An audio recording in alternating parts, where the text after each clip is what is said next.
Why do we share our personal story, if we do, in business? Especially if you're a service provider, people can tend to think, the reason you share your personal story is because it's so persuasive. It can be so good at getting people to buy, and uh, that's not it. I think if they're coming to your workshop, the relevance has probably already been established. People tend to think of the story as a way you can, it's like a manipulation tool, you know? It's a way of leading them in a certain direction.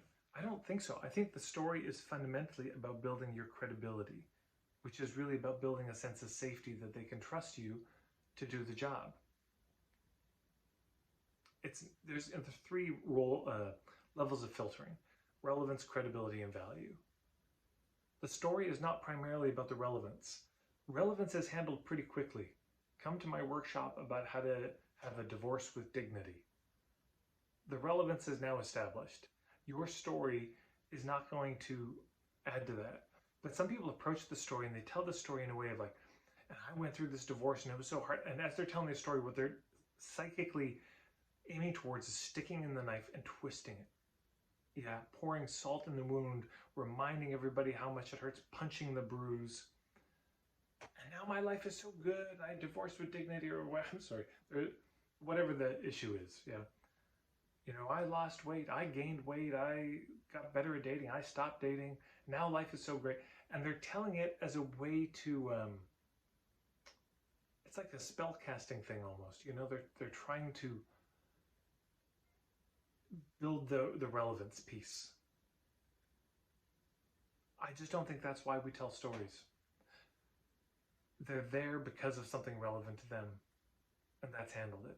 What they really want at this point to know is, are you the person to help me? Yeah, they want to know if you're credible in terms of working with you further. And that's where the stories come in. Here's how I struggled with this. Here's how I came over. Here's some clients that came to me and worked with me. Here's what we figured out. And here's the next step that we took. And here's where they are now. That builds credibility in people's minds, or it doesn't, depending on the story. The role of stories is to build credibility, not relevance. Hopefully that's helpful. I'd love to hear any thoughts or questions you have about this and around using stories in marketing.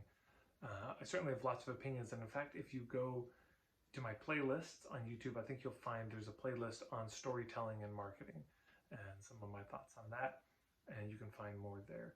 But if you want more support in this, I've got a colleague of mine, Lisa Bloom. She has a website, I think it's story-coach.com.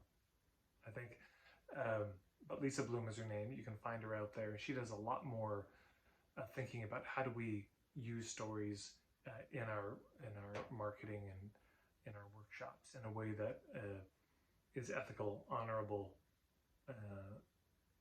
and useful for everybody involved. Thanks so much for tuning in. Another video. Tad Hargrave from Marketing for Hippies, signing out.